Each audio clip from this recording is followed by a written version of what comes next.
Right, I don't really know how to start off this video. I've done a review for The Batman. Let's talk about it. There's going to be no spoilers in this review, by the way. That is not how I do things, mate. I also don't watch trailers for films anymore, so I want to be careful with what I'm saying. I don't want to reveal any more than that. This is a very unique perspective on Batman. It's very different to most superhero films, to be honest. And I'm classing Batman as a superhero. He's fucking definitely not. And finally, this isn't going to be like a traditional review with pros and cons. Because like I said, I'm assuming most people have already seen it. And if you haven't seen it, why haven't you seen it? It's been out for so long. But yeah, you know, if you can take away anything from this review, don't watch trailers, bro. They just spoil the whole film. Right, so The Batman is directed by Matt Reeves. It came out about 2 months ago now, and it focuses on a young Batman who is solving a series of murders and clues left behind to him by the Riddler, who is the new villain on the block. I don't really think you need to know any more than that when you're going into the film either. It definitely enhances the experience when you go in with a sense of ambiguity. I don't know if that's the right word, but you know what I mean. I'd say the film's atmosphere is presented really well, particularly in the portrayal of Gotham itself. You know, it's very inspired by film noir, and it takes a lot of elements from that genre, particularly in terms of how dark and gritty it is.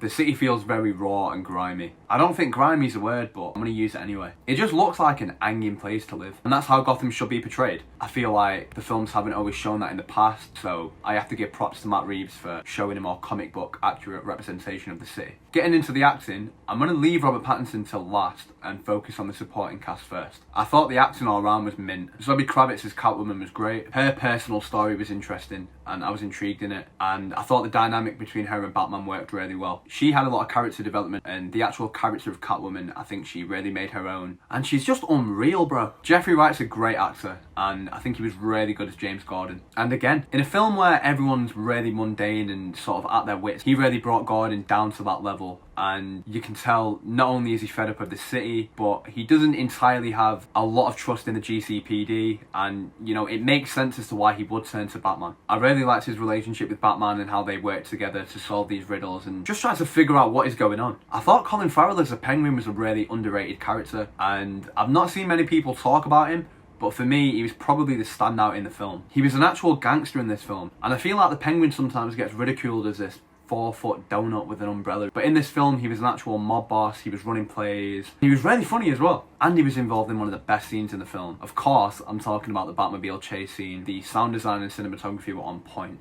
Alright, getting onto the Riddler now. I don't want to say too much because, as mentioned before, I haven't seen the trailer, but Paul Dano's a phenomenal actor. Definitely one of my favourite working in Hollywood today. And if there's one character that he can play really well, it's a weird guy, and the Riddler is a weird guy. But in all seriousness, I thought he was fantastic in the role. I thought the Riddler's introduction was one of the best villain introduction scenes I've seen in any comic book film, period. He was scary, he was menacing. Every time he was on the screen, I was hooked, and I just wanted to see more of him. Really good villain. Alright, getting onto the main man, Batman, Robert Pattinson, the Cullen boy, shout out to Shaq. I just want to say now that I might be slightly biased here because Batman is my guy. He's my favourite hero, he always has been. So I understand that not everyone's going to feel the same as I do. But I thought Robert Pattinson killed it as Batman, and I thought he did an amazing job. He's intimidating without being too big. I'm talking compared to Ben Affleck's Batman, who was wham out of his head. Every time he's on the screen, he just takes over whatever scene that he's in. He has a real presence about him, whether that be the way that he carries himself or the way that he stares at people. What I'm trying to say is, he's still very menacing without being massive. And that's good acting. Shout out to Robert Pattinson. I thought his suit looked sick as well. I really like the practicality of it. Being able to zip it up into a wingsuit, him actually taking the Batarang out of his chest and using it. And I know people have complained about his cowl being too wide, but the guy's got a nice jawline, so you might as well flex it. In this film, Bruce does not care about his persona. He does not care about money or his public image. All he's bothered about is being Batman. It's all he wants to do. And he spends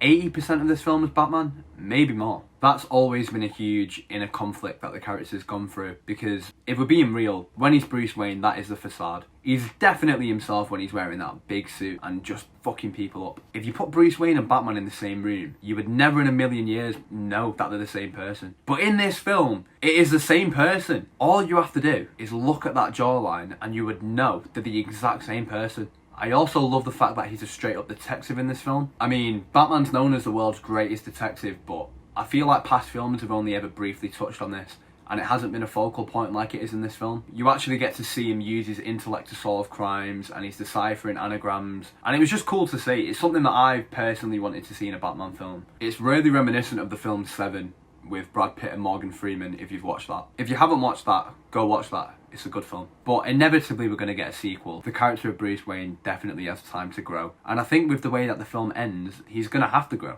I really appreciate the fact that Matt Reeves isn't giving these characters origin stories. He isn't introducing these characters into the world with backstories and motives. They all just happen to coexist in the city of Gotham, which really helps amplify that sense of realism and helps the world feel lived in. I think this film merits a second viewing in general, to be fair. The first time I watched it, I was pretty taken aback by how different it was and just the different directions that it took. I think the film's actually better a second time around. You can appreciate the film more because you have a better overall understanding, and the film also looks great.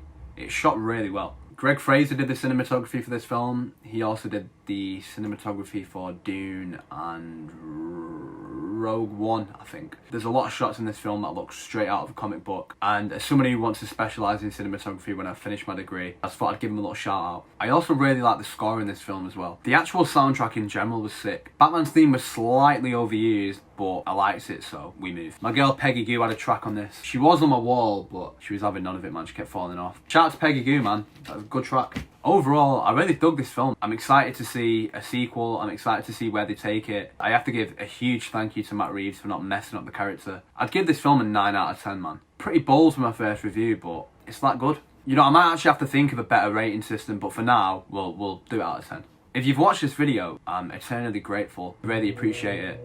And wow, the traffic is just getting louder. I just wanted to get this review out there because it's Batman and I didn't want to leave it too late, even though I've probably left it too late. So yeah, man, that was my review for the Batman. Whew.